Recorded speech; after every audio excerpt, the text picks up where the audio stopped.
Di balik sunyi desa kecil di Jawa Barat, bayang-bayang gelap sebuah organisasi mulai merayap, mengancam kedamaian yang selama ini kurasakan.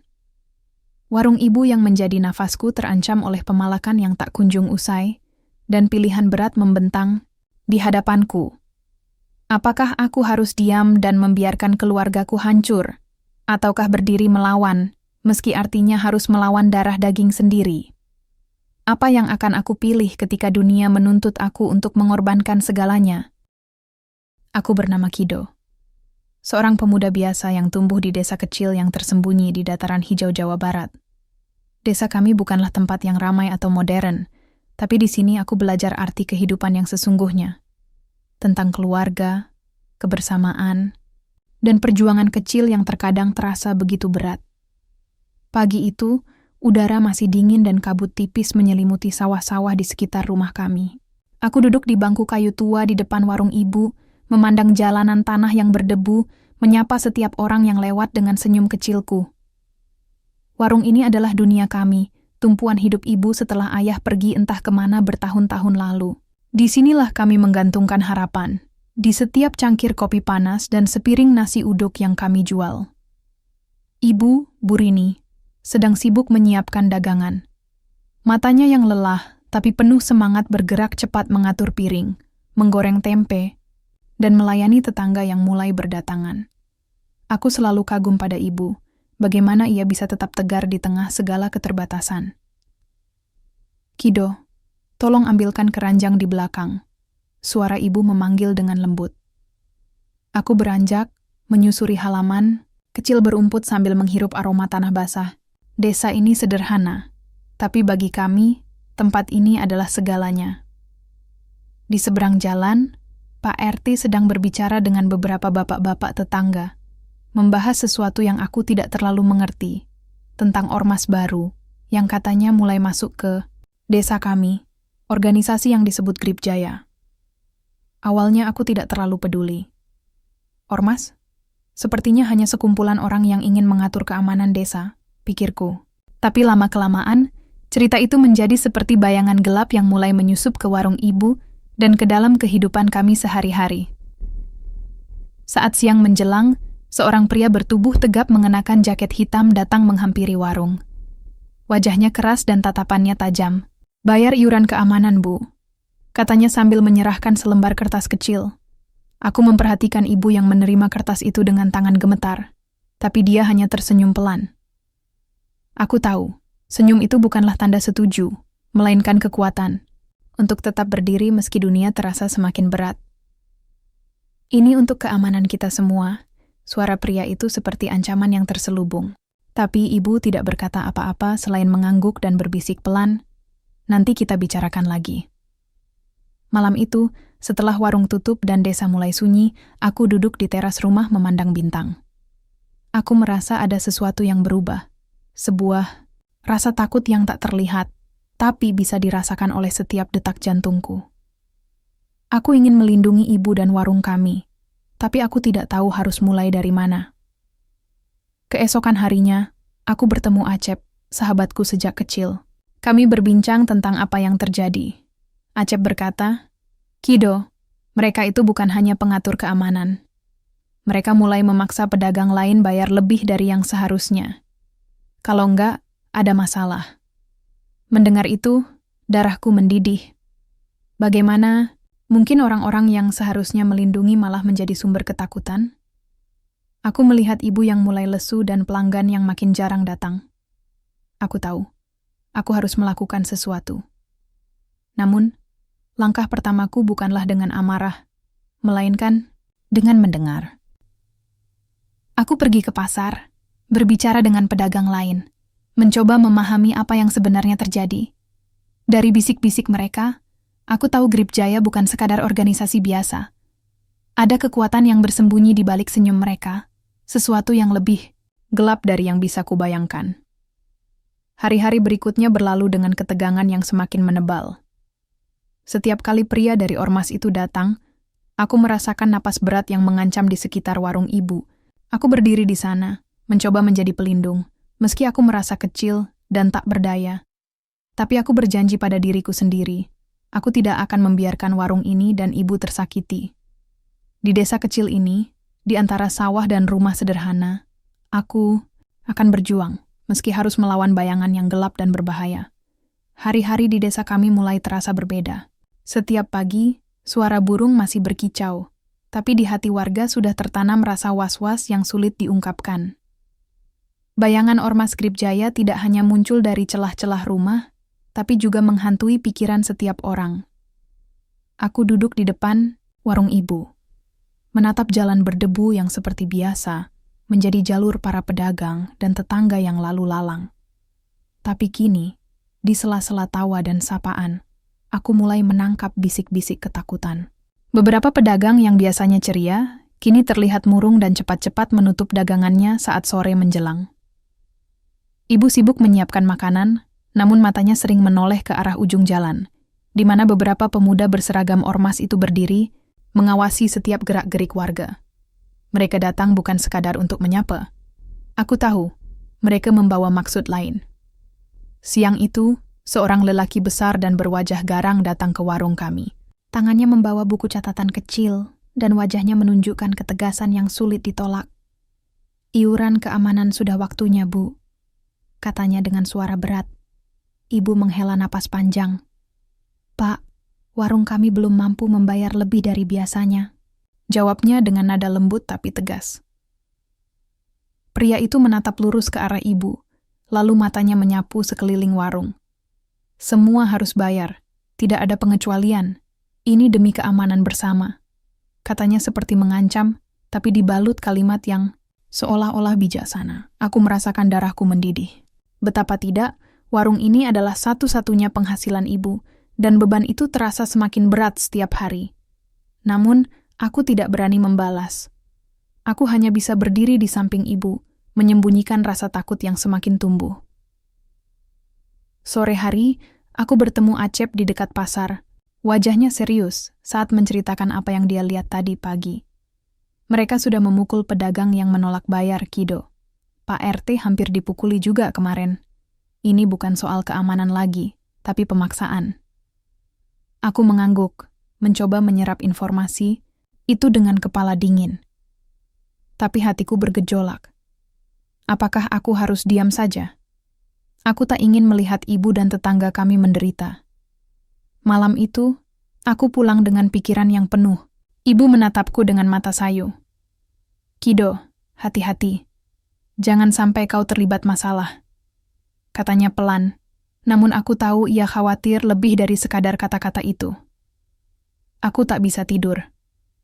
Bayangan para pemuda ormas yang mengintimidasi mulai membayang di setiap sudut kamar, suara langkah mereka yang berat seperti gema ancaman di telingaku. Keesokan harinya, aku memutuskan untuk ikut menghadiri pertemuan warga yang diadakan di balai desa. Suasana tegang, tapi semua warga ingin mencari jalan keluar. Aku mengangkat tangan saat Pak RT bertanya dan menyampaikan keberatanku terhadap cara Gripjaya memungut iuran. Beberapa tetangga mengangguk setuju, tapi aku juga melihat ketakutan di mata mereka. "Kalau mereka marah, kita siapa yang melindungi kita?" tanya seorang ibu paruh baya. Aku terdiam. Memang itu pertanyaan yang sulit dijawab.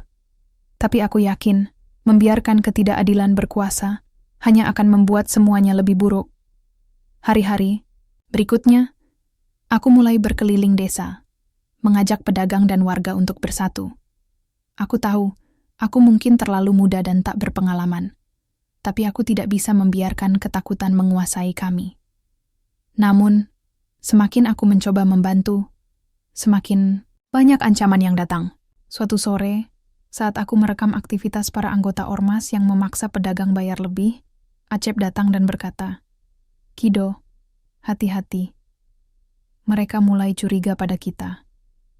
Aku mengangguk, tahu bahwa jalan yang kuambil bukanlah jalan yang mudah. Tapi aku percaya, dengan bersatu, kami bisa melewati badai ini.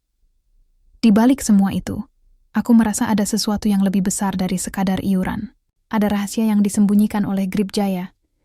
Sesuatu yang akan mengubah hidupku dan desa ini selamanya. Aku hanya belum tahu kapan dan bagaimana itu akan terungkap. Hari-hari di desa mulai berubah menjadi medan tempur kecil yang penuh ketegangan dan bisu. Aku mulai merasakan tangan-tangan gelap yang berusaha membekapku, menahan langkahku yang ingin membela ibu dan warga. Tapi aku masih muda, dan semangatku masih menyala seperti bara yang belum padam. Suatu sore, ketika matahari mulai condong ke barat, aku bersama Acep menyusuri jalan kecil yang menghubungkan pasar dengan ganggang sempit di belakang rumah pedagang. Kami ingin merekam aktivitas Gripjaya yang semakin brutal.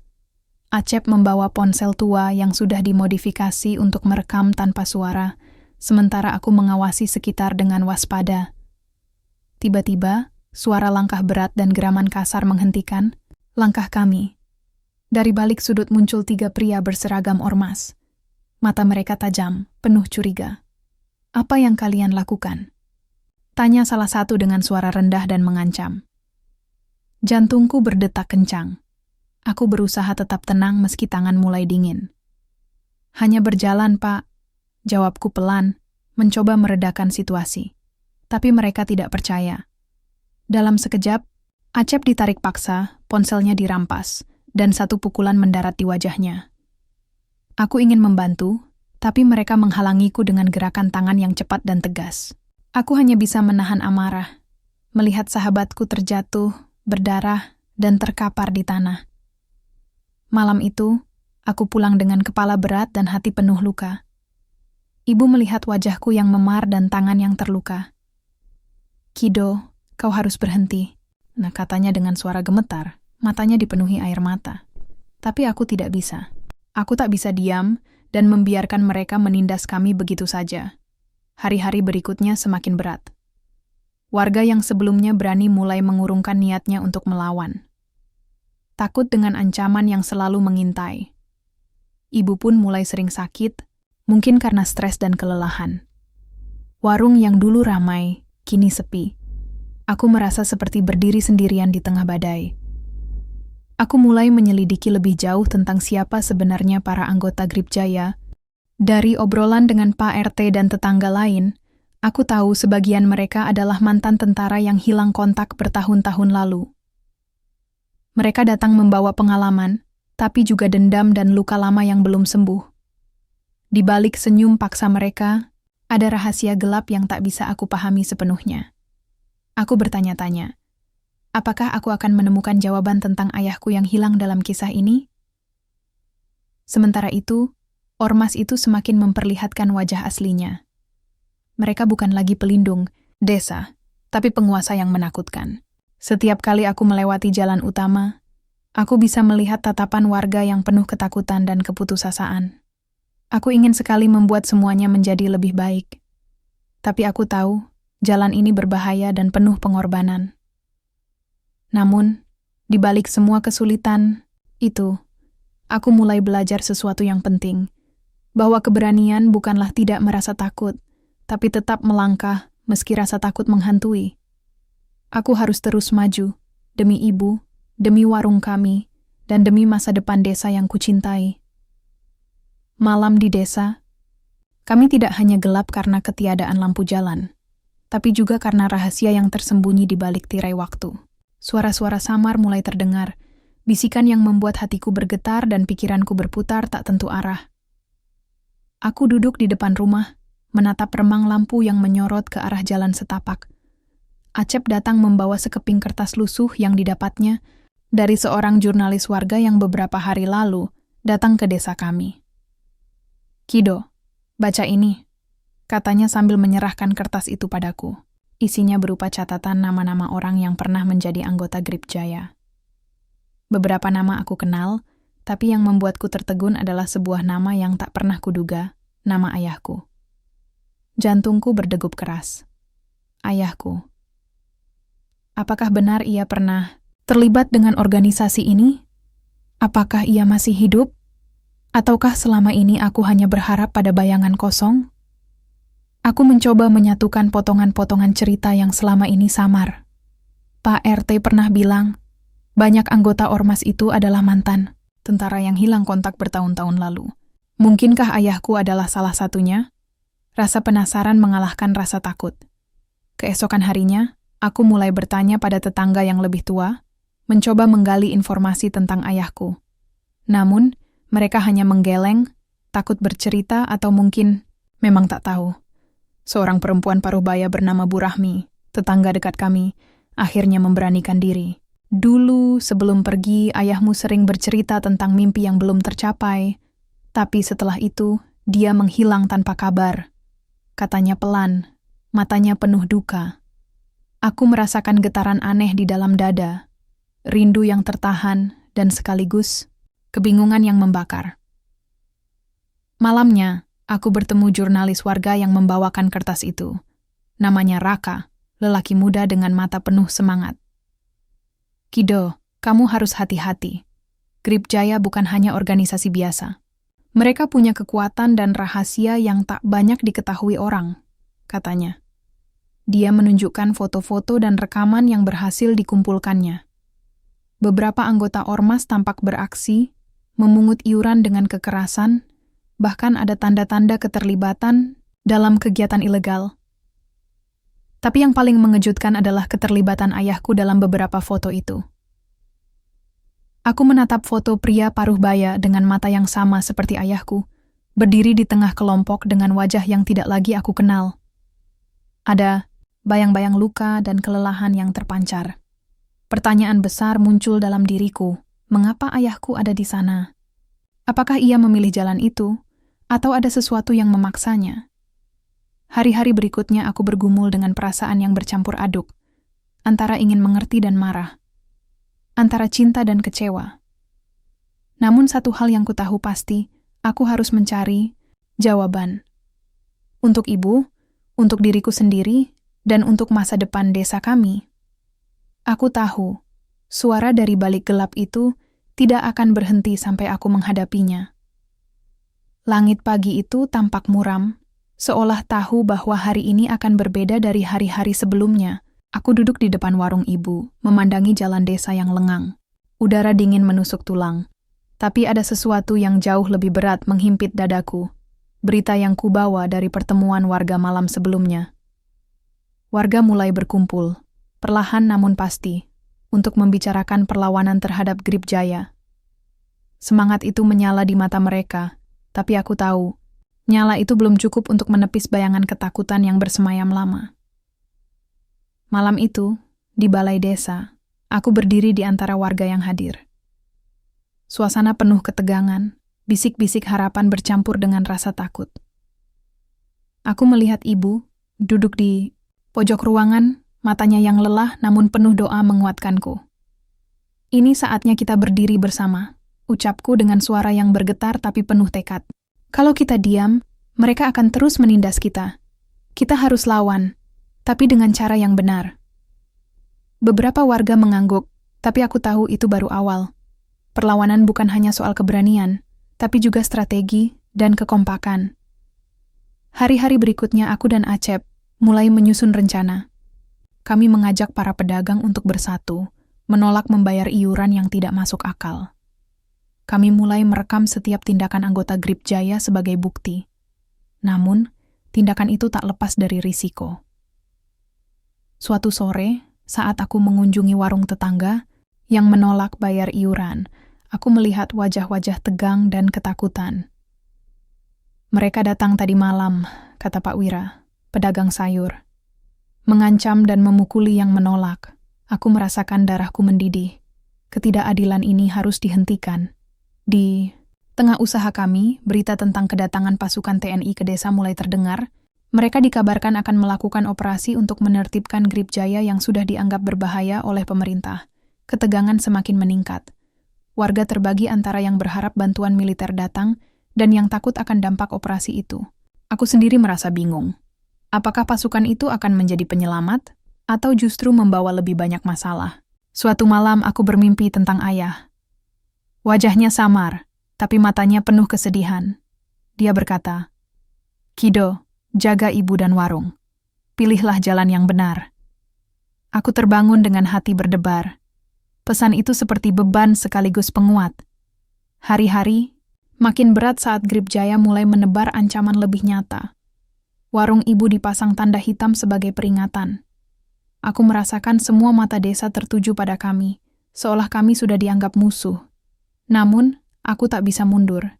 Aku harus berdiri tegak, walau rasa takut menghantui. Saat pasukan TNI akhirnya datang, situasi memanas. Serbuan ke markas Grip Jaya berlangsung sengit. Aku berdiri di tengah-tengah, menyaksikan pertempuran antara mereka yang berkuasa dan warga yang ingin damai. Di tengah kekacauan itu, aku menemukan sesuatu yang mengubah segalanya.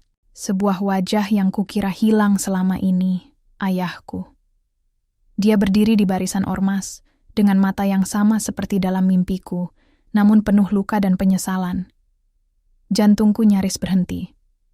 Aku terjebak antara cinta dan benci, antara masa lalu dan kenyataan pahit yang harus kuhadapi. Aku tahu, perjalanan ini baru saja dimulai. Aku harus memilih antara melindungi keluargaku atau berdiri bersama mereka yang berjuang untuk keadilan. Dan pilihan itu, meski sulit, harus kuambil demi masa depan desa dan jiwaku sendiri. Malam itu gelap, bukan hanya karena ketiadaan bulan, tapi juga karena badai yang menggulung hati dan pikiranku.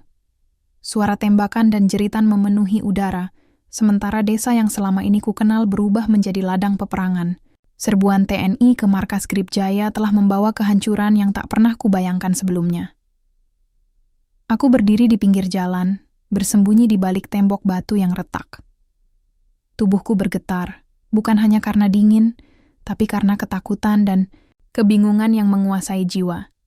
Suara langkah kaki berat pasukan militer bercampur dengan teriakan para anggota ormas membentuk simfoni kekacauan yang menusuk telingaku. Di tengah keributan itu, mataku menangkap sosok yang selama ini aku cari dan sekaligus ingin lupakan, ayahku. Dia berdiri di tengah barisan anggota Grip Jaya, wajahnya penuh luka, matanya memancarkan kelelahan dan penyesalan yang dalam. Wajah yang dulu ku ingat hanya samar, kini begitu nyata, begitu dekat, dan sekaligus terasa asing. Jantungku berdegup, kencang, nafas terasa sesak. Aku tahu, malam ini adalah ujian terbesar dalam hidupku. Apakah aku akan berdiri di sisi ayahku, atau bersama mereka yang berjuang melawan ketidakadilan? Sementara aku terpaku, seorang tentara mendekat, menodongkan senjata ke arahku. Aku mengangkat tangan, berusaha tenang, menyampaikan bahwa aku bukan bagian dari pertempuran ini. Namun, suara hatiku berkata lain. Aku harus melakukan sesuatu, meski risiko menghantui.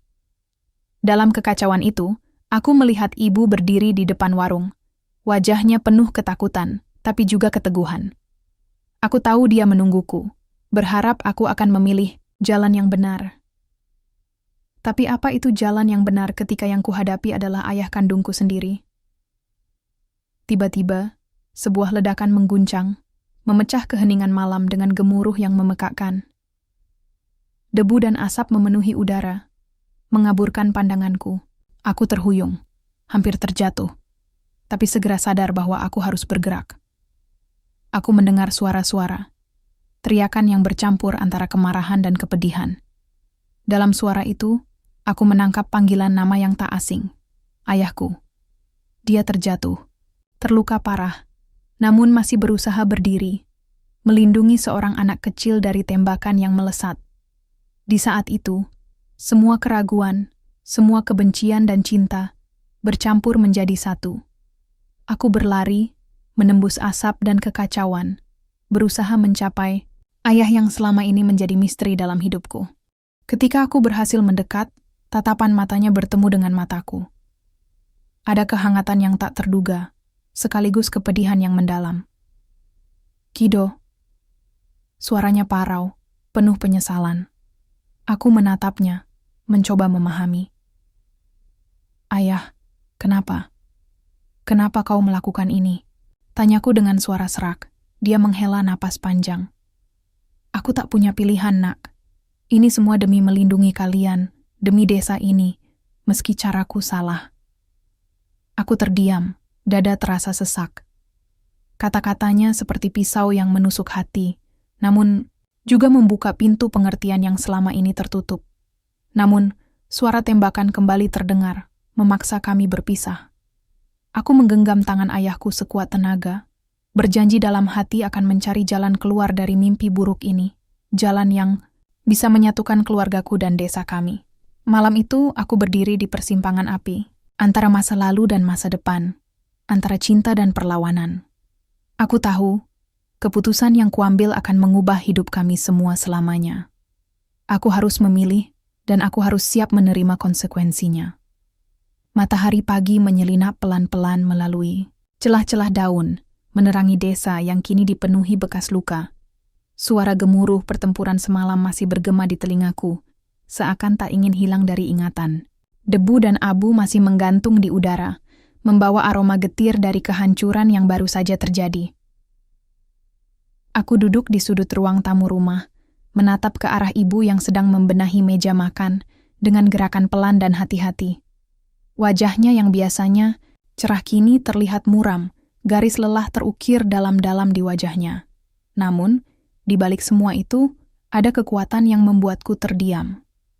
Pertemuan semalam dengan ayah masih terus mengusik pikiranku.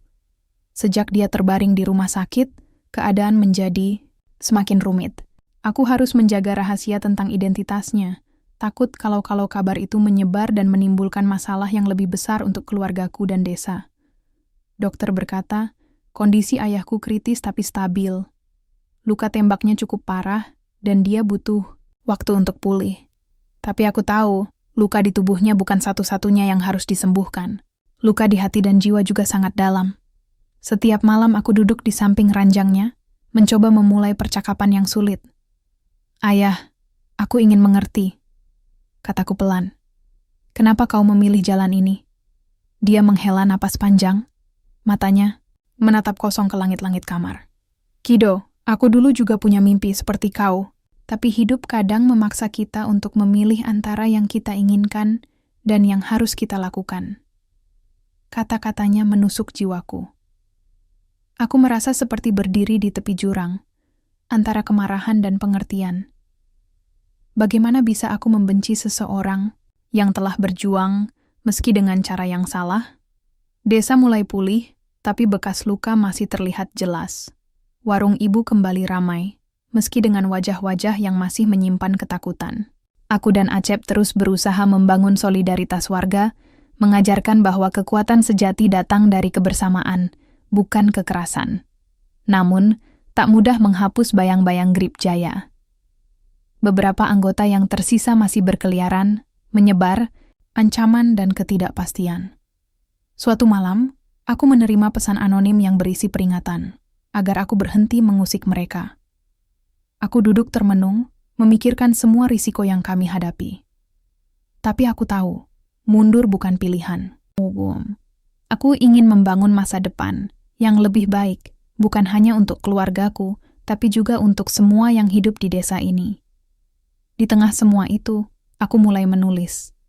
Menulis kisah ini bukan hanya sebagai pengingat, tapi juga sebagai harapan. Harapan bahwa suatu hari luka ini akan sembuh dan desa kami akan kembali damai. Aku percaya setiap langkah yang diambil dengan hati tulus akan membawa perubahan. Dan aku berjanji pada diriku sendiri bahwa aku akan terus melangkah meski jalan itu penuh duri dan luka. Karena di balik kegelapan selalu ada cahaya yang menunggu untuk ditemukan.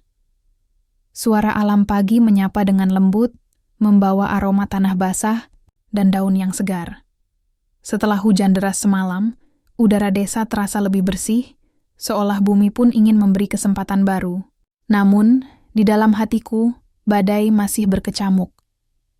Ayah masih terbaring lemah di kamar kecil rumah sakit desa. Matanya yang dulu penuh semangat kini sering tertutup, terjebak antara kesadaran dan mimpi. Aku sering duduk di sampingnya, merasakan getirnya, waktu yang berjalan perlahan. Ibu terus berjuang mengelola warung, meski langkahnya tak lagi sekuat dulu. Dia tak pernah mengeluh, tapi aku tahu beban itu semakin berat. Aku berjanji dalam hati, aku harus kuat. Bukan hanya untuk diriku sendiri, tapi untuk mereka. Desa mulai berbenah. Warga yang dulu terpecah kini mencoba menyatukan diri kembali. Aku dan Acep masih aktif mengorganisir pertemuan, mendengarkan keluhan, dan merancang solusi, agar tidak ada lagi penindasan seperti yang pernah terjadi. Namun, bayang-bayang masa lalu belum sepenuhnya pergi. Beberapa anggota sisa Grip Jaya masih berusaha mengacau, meski tak lagi seberani dulu. Suasana waspada tetap menyelimuti desa. Hari-hari ini aku banyak merenung tentang masa depan, tentang siapa aku sebenarnya, dan apa arti keluarga yang sebenarnya. Pertemuan dengan ayah telah mengubah perspektifku, tapi juga membuka luka lama yang tak mudah sembuh. Aku mulai memahami bahwa identitas bukan hanya soal darah dan nama, tapi juga tentang pilihan dan perjuangan. Meski ayah memilih jalan yang salah, aku percaya setiap manusia punya kesempatan untuk berubah. Satu hal yang pasti, aku tidak ingin mengulangi kesalahan yang sama. Aku ingin membangun hidup baru yang penuh harapan dan kedamaian. Suatu sore, aku berjalan menyusuri sungai kecil di tepi desa, merasakan angin sepoi-sepoi yang menyentuh kulit. Di sana, aku bertemu dengan seorang pemuda dari desa tetangga yang ikut membantu proses rekonsiliasi warga. Namanya Raffi, sosok yang penuh semangat dan optimisme. Kami berbicara panjang tentang masa depan, tentang mimpi dan harapan. Aku merasa sedikit lega bahwa aku tidak sendiri dalam perjalanan ini. Langkah baru harus diambil, dan aku siap menapakinya meski dengan bayang-bayang masa lalu yang terus mengintai. Karena aku percaya, setiap langkah kecil yang diambil dengan niat tulus akan membawa perubahan besar. Dan desa ini, rumah yang kucinta, akan kembali bersinar di bawah sinar mentari yang cerah. Hari-hari berlalu perlahan, membawa angin perubahan yang samar tapi nyata di desa kecil kami. Setelah gelombang konflik yang mengoyak hati dan tanah, kini terasa ada ruang untuk bernapas, untuk menata kembali harapan yang sempat patah. Aku berdiri di depan warung ibu, yang kembali ramai dengan tawa dan suara pedagang. Ibu tersenyum padaku, wajahnya yang dulu penuh lelah kini menyimpan kekuatan baru. Aku tahu, dia masih menyimpan rasa takut yang dalam, tapi juga kebanggaan akan perjuangan kami. Ayah sudah pulih dari lukanya, meski masih sering terdiam dalam sunyi yang berat. Aku tahu, perjalanan penyembuhan batin itu tak mudah, bahkan lebih sulit dari sembuhnya luka fisik. Namun, aku percaya waktu akan menjadi sahabat terbaik bagi kami. Kehadiran ayah di rumah kini menjadi pengingat yang pahit, tapi juga pelajaran berharga. Dia tak lagi menjadi sosok misterius yang hilang, tapi manusia yang penuh kerentanan dan harapan untuk memperbaiki masa lalu. Dalam beberapa bulan terakhir, aku dan warga desa mulai membangun komite keamanan mandiri. Tujuannya bukan untuk menggantikan peran pemerintah, tapi sebagai wujud solidaritas dan perlindungan diri dari ancaman luar. Kami mengadakan pelatihan, membangun komunikasi dengan aparat desa, dan membangun sistem pengaduan yang transparan. Semua langkah itu tidak mudah. Ada keraguan, ketakutan, dan perbedaan pendapat. Tapi aku yakin, tanpa keberanian dan kebersamaan, perubahan hanya akan menjadi angan kosong. Di suatu sore yang tenang, aku duduk bersama Acep dan Raffi, membahas masa depan desa. Kami membicarakan pendidikan untuk anak-anak, pengembangan ekonomi, lokal dan bagaimana menjaga keamanan tanpa kekerasan. Kido, aku percaya desa ini bisa bangkit, kata Raffi sambil tersenyum. Kita sudah melewati badai yang berat, dan sekarang saatnya membangun pelangi. Aku mengangguk, merasakan getaran harapan dalam dada. Kita harus terus berjuang, bukan hanya untuk hari ini, tapi untuk generasi yang akan datang. Namun, di balik semua itu, aku tak bisa menepis bayang-bayang masa lalu yang masih menghantui. Aku masih teringat pada malam serbuan itu, saat aku melihat ayah berdiri di barisan ormas, wajahnya yang penuh luka dan penyesalan. Aku bertanya-tanya, apakah dia benar-benar memilih jalan itu dengan sadar, atau ada paksaan yang membuatnya terjebak? Pertanyaan-pertanyaan itu membuatku gelisah, tapi aku tahu aku harus menerima kenyataan, sebesar apapun luka yang harus kutanggung.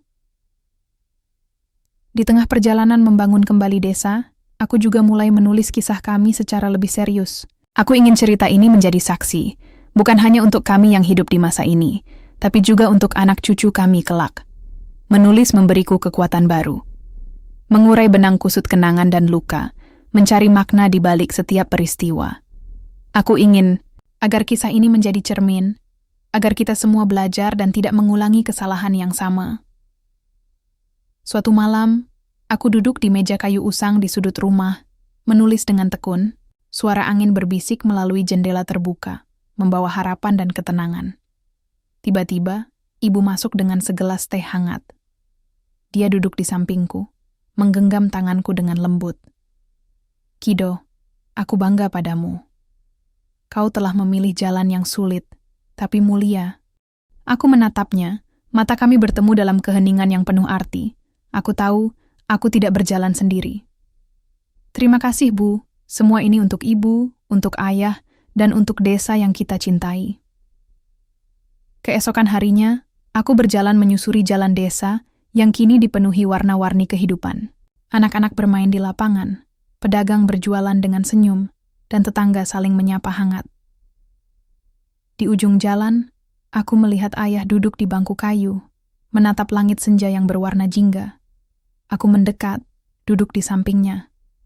"Ayah, kita sudah melewati banyak hal, tapi aku yakin masa depan kita masih penuh harapan."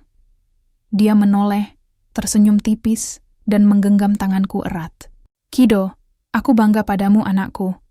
Kau adalah matahari baru di ufuk desa ini." Kami duduk bersama, menikmati kehangatan senja, merasakan damai yang mulai tumbuh di hati dan di tanah tempat kami berpijak.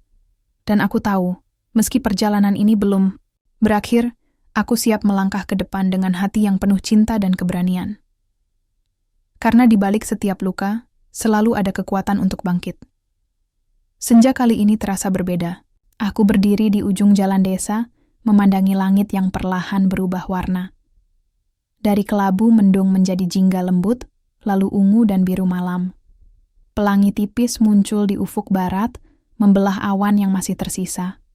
Seolah alam sendiri mengirim pesan. Badai sudah berlalu. Kini saatnya berharap. Perjalanan yang kujalani selama ini tak pernah mudah. Dari saat aku melihat ayah dalam barisan ormas yang dulu kuhindari, hingga hari-hari panjang memperbaiki luka desa dan hati kami. Semua terasa seperti mimpi yang penuh liku dan ujian, namun juga pelajaran berharga tentang keluarga, keberanian, dan harapan. Aku menoleh ke belakang, ke warung kecil ibu yang kini hidup kembali dengan riuh rendah tawa dan cerita.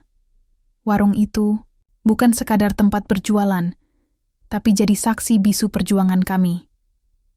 Ibu, yang dulu lelah dan pasrah, kini tersenyum lebih sering. Wajahnya bersinar dengan bangga yang tak bisa kusembunyikan.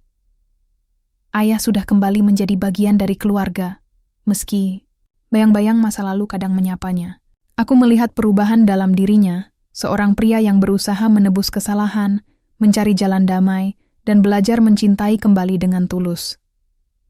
Dalam beberapa bulan terakhir, kami bersama-sama membangun komunitas yang lebih kuat dan harmonis. Komite Keamanan Desa terus aktif menjaga ketertiban tanpa kekerasan. Program pelatihan keterampilan dan pendidikan mulai digalakan, membuka jalan bagi generasi muda untuk meraih masa depan lebih cerah. Aku sendiri terus menulis, mengabadikan kisah kami. Tulisan itu menjadi jembatan antara masa lalu dan masa depan. Pengingat bahwa setiap luka bisa menjadi sumber kekuatan jika kita berani menghadapi dan memperbaikinya. Hari ini, aku diundang untuk berbicara di pertemuan warga yang diadakan di Balai Desa. Aku duduk di depan, melihat wajah-wajah penuh harapan dan semangat. Suara-suara anak muda yang dulu takut kini berbicara dengan percaya diri. Mereka adalah cermin masa depan yang kami bangun bersama. Aku tahu, perjalanan ini belum selesai, kataku dengan suara tegas. Tapi kita sudah berada di jalur yang benar. Kita harus terus menjaga solidaritas, kejujuran, dan cinta. Karena hanya dengan itu, desa kita akan tumbuh dan berkembang. Tiba-tiba, ibu masuk ke ruangan, membawa beberapa piring berisi makanan hasil kerja kerasnya. Semua tersenyum menyambutnya. Aku merasa hangat, seperti berada di rumah yang sesungguhnya. Setelah pertemuan, aku berjalan keluar, menikmati udara malam yang segar. Bintang mulai bermunculan, menari di langit luas. Aku tahu, malam ini adalah awal baru. Aku menatap langit, teringat pada mimpi yang pernah aku miliki, mimpi tentang ayah yang hilang, keluarga yang utuh, dan desa yang damai. Kini semuanya mulai menjadi nyata. Namun, aku juga sadar, perjalanan hidup tak pernah berhenti. Akan selalu ada tantangan baru, pilihan yang sulit, dan pelajaran yang harus dipetik. Tapi aku siap untuk terus melangkah, dengan hati yang kuat dan penuh cinta. Karena aku percaya, pelangi setelah hujan selalu hadir sebagai janji baru. Janji bahwa kita bisa bangkit, belajar dan mencintai tanpa syarat. Aku, Kido, seorang pemuda dari desa, kecil di Jawa Barat, kini berdiri di depan dunia dengan keyakinan dan harapan. Dan aku tahu, apapun yang terjadi, aku tak pernah berjalan sendiri. Karena keluarga, sahabat, dan desa ini adalah kekuatanku. Dan di balik setiap luka, selalu ada cahaya yang menunggu untuk ditemukan. Aku menatap langit malam yang bertabur bintang, dan perlahan aku menyadari betapa perjalanan hidupku sudah mengajarkanku banyak hal tentang arti keluarga dan pengorbanan. Ayah yang dulu hilang dan menjadi bayang-bayang kelam kini hadir kembali, membawa beban masa lalu yang berat, namun juga harapan untuk menata masa depan yang lebih baik. Malam ini, aku merasa damai meskipun banyak luka yang masih tersisa. Aku tahu luka itu tak akan pernah benar-benar hilang, tapi aku percaya luka bisa menjadi kekuatan, asal kita mau menerima dan belajar darinya. Aku teringat perkataan ibu yang selalu mengatakan, "Kido, hidup itu seperti tanah ini. Kadang keras dan sulit, tapi kalau kita rajin merawatnya, tanah itu akan memberi hasil yang terbaik." Setelah pertemuan tadi, aku kembali ke rumah. Di sana, ibu sudah menyiapkan makan malam sederhana, tapi hangat penuh cinta. Ayah duduk di sudut ruangan, matanya menatapku penuh makna. Aku duduk di sampingnya, menggenggam tangannya pelan. "Ayah, aku ingin kita mulai dari sini, bersama-sama," kataku dengan suara lirih. Dia mengangguk perlahan, air mata mulai mengalir dari sudut matanya. "Terima kasih, Nak. Aku tak pernah berhenti berharap bisa memperbaiki semuanya." Aku tersenyum, merasakan beban yang selama ini mengikat hati kami perlahan mencair. Malam itu kami berbicara panjang tentang masa lalu, tentang kesalahan dan harapan yang belum selesai. Kami tahu jalan di depan tidak mudah, tapi dengan saling percaya dan dukungan, kami yakin bisa melewatinya. Hari-hari berikutnya, aku lebih sering mengajak ayah keluar ke ladang, mengajarinya bercocok tanam seperti yang dulu sering kami lakukan bersama ibu. Tawa dan canda perlahan kembali mengisi rumah kami. Ibu juga mulai mengadakan kelas kecil-kecilan untuk anak-anak desa, mengajarkan mereka membaca dan menulis, serta memberi cerita tentang nilai-nilai kebaikan dan keberanian. Aku melihat desa kami berubah, bukan hanya secara fisik, tapi juga secara hati. Warga yang dulu takut dan terpecah kini mulai bersatu, membangun solidaritas yang kuat. Aku percaya ini adalah hasil dari perjuangan dan pengorbanan kami semua. Pada suatu pagi yang cerah, aku berjalan menyusuri jalan desa, menyapa warga yang sedang sibuk dengan aktivitas mereka. Aku merasa bangga bisa menjadi bagian dari perubahan ini. Aku tahu perjuangan belum selesai, tapi aku yakin langkah kecil yang diambil hari ini akan membawa masa depan yang cerah. Aku menatap ke depan dengan penuh keyakinan. Aku siap menghadapi apapun yang akan datang, karena aku tahu aku tidak sendiri. Keluarga, sahabat, dan seluruh warga desa adalah kekuatanku. Dan aku percaya, dengan hati yang tulus dan semangat yang tak pernah padam, kami akan terus melangkah, membangun masa depan yang penuh harapan dan kedamaian. Malam itu, setelah makan malam sederhana, aku duduk di beranda rumah sambil memandangi langit penuh bintang. Suara jangkrik bersahutan menambah keheningan yang membuat pikiranku melayang jauh. Aku ingat kembali semua yang terjadi, dari ketegangan dan konflik, hingga perlahan menemukan makna dan harapan. Ayah datang duduk di sampingku, membawa secangkir teh hangat. Kami duduk berdua dalam diam, menikmati kehangatan dan kenyamanan yang sudah lama hilang. Aku merasakan ada ikatan yang perlahan tumbuh, meski masih tersisa keraguan dan rasa bersalah yang dalam. "Kido," suara ayah pelan namun tegas. Aku tahu aku tak pantas meminta maaf, tapi aku ingin kau tahu bahwa aku menyesal. Menyesal karena telah membuatmu dan ibu menderita." Aku memandangnya, air mata menitik tanpa bisa kutahan. "Ayah, aku juga menyimpan banyak luka. tapi aku percaya kita bisa memperbaikinya. Bersama. Dia mengangguk, lalu menatap ke langit. Kau seperti sinar mentari yang mengusir gelap dalam hidupku. Malam itu kami berbagi cerita, tawa, dan air mata. Semua yang tertahan selama bertahun-tahun, akhirnya terlepas, memberi ruang bagi penyembuhan dan harapan. Hari-hari berikutnya aku semakin yakin bahwa perubahan nyata dimulai dari hati. Aku dan ayah mulai bekerja bersama di ladang, merawat tanaman, dan memperbaiki pagar rumah. Setiap tetes keringat yang jatuh seolah membawa energi baru untuk membangun kembali bukan hanya rumah, tapi juga kepercayaan dan cinta. Ibu pun semakin aktif membantu warga, membuka kelas membaca untuk anak-anak, dan mengorganisir gotong royong membersihkan lingkungan. Desa kami mulai berubah menjadi tempat yang lebih hidup dan penuh semangat. Aku tak lagi merasa sendirian dalam perjuangan ini. Sahabat-sahabat seperti Acep dan Raffi selalu ada untuk mendukung, berbagi ide, dan bersama-sama membangun masa depan. Pada suatu sore, kami mengadakan perayaan kecil di balai desa untuk merayakan pencapaian pertama kami, desa yang mulai aman dan damai kembali. Suara musik tradisional mengalun, anak-anak menari dengan riang, dan warga saling berbagi cerita penuh tawa. Aku berdiri di tengah keramaian, menatap wajah-wajah penuh harapan dan kebahagiaan. Dalam hatiku terbit keyakinan bahwa ini baru permulaan. Perjalanan masih panjang, tantangan akan terus datang. Namun aku percaya, selama kita bersatu dan menjaga hati tetap tulus, kita bisa melewati segala rintangan.